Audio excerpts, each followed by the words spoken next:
So now let's dive into another area of traditional marketing called connecting others. So I bet you didn't think being a connector could be part of your marketing strategy, but I'm here to tell you it can be a powerful one. So what does connecting others mean when it comes to marketing? Being a connector as a coach means actively introducing people within your network to each other who can then benefit from each other. So by facilitating these valuable connections, you'll build goodwill and trust, which often leads to referrals back to you. So being a connector is really, really powerful. And if you find yourself naturally doing this, it's really important to just make it part of your marketing strategy. So here's some 5 steps I want to share with you to be a great connector. The first thing is you need to listen actively. This is where you can understand other people's needs. So say you're in a networking group or you know another entrepreneur and you're out in your community, you could be wherever, and someone starts telling you how they really could use a new financial planner and you know a fantastic financial planner. You have to actively listen to that person so that you really understand their needs. So maybe they're like our last financial planner, just kind of did what they want. They didn't take into account some things that we need and whatnot. You'll want to take all this in so that you can connect the best financial planner you know that would fulfill their needs the best, right? And then the second thing you have to do is it's making introductions. So you want to make an introduction, connect people who truly can help each other. And you want to do this in the most genuine way as possible.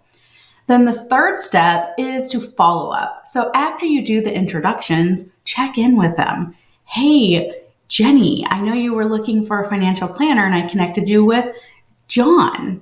How'd that go? Have you had a meeting yet? Do you like him? Blah, blah, blah. Vice versa. Hey, John, I introduced you to Jenny. How's that going? Because this is really about you also kind of being part of it in the sense that you make sure that both Jenny and John are getting the connection that you put together, right? So they're both getting that value.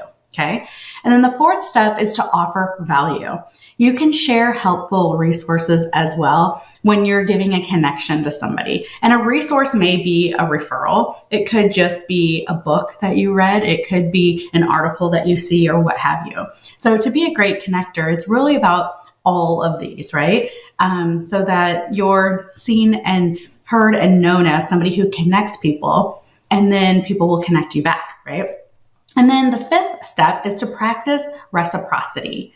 So this is all about giving first. Give first to receive later on. Okay. So, it's about being that person that initiates the first connection and, sometimes maybe a second connection, and then you're going to get something later. So if you just have a feeling you're already a connector, connectors tend to be fantastic, with meeting people, a little more extroverted, that kind of stuff. And they really love people. And so if that feels like you, this can definitely be part of your marketing strategy.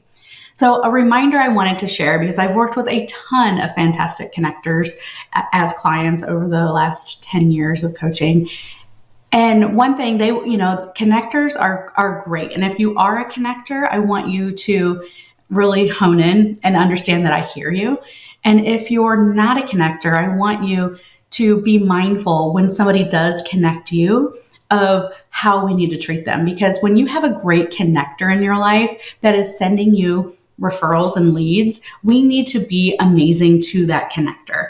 Not because they're expecting you to, there's usually no expectation, but we want to treat them well, right? So this as a reminder, if you're a connector and you're constantly connecting someone who's not reciprocating back to you, as in giving you something in return, most likely in referrals, that kind of stuff, it's time to move on and find someone else that you can connect instead.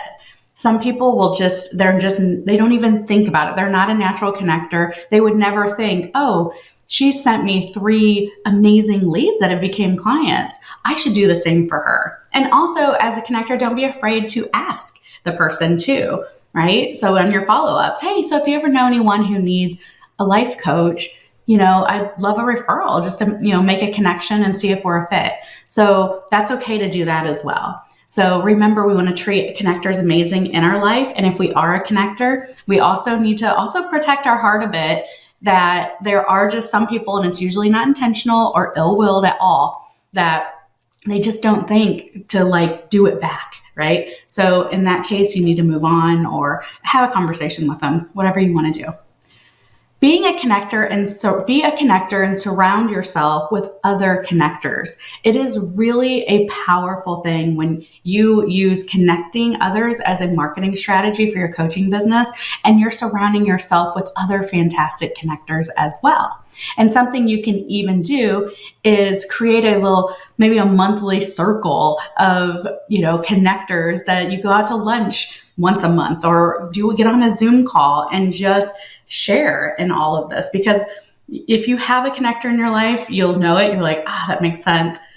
And, they tend to just value relationships more than anything. So you can help facilitate relationships for connectors. They love it. And if you do value relationships and find yourself being a connector, use all of this to also be part of your marketing strategy for your coaching business. All right. So up next, we're going to dig into attending conferences.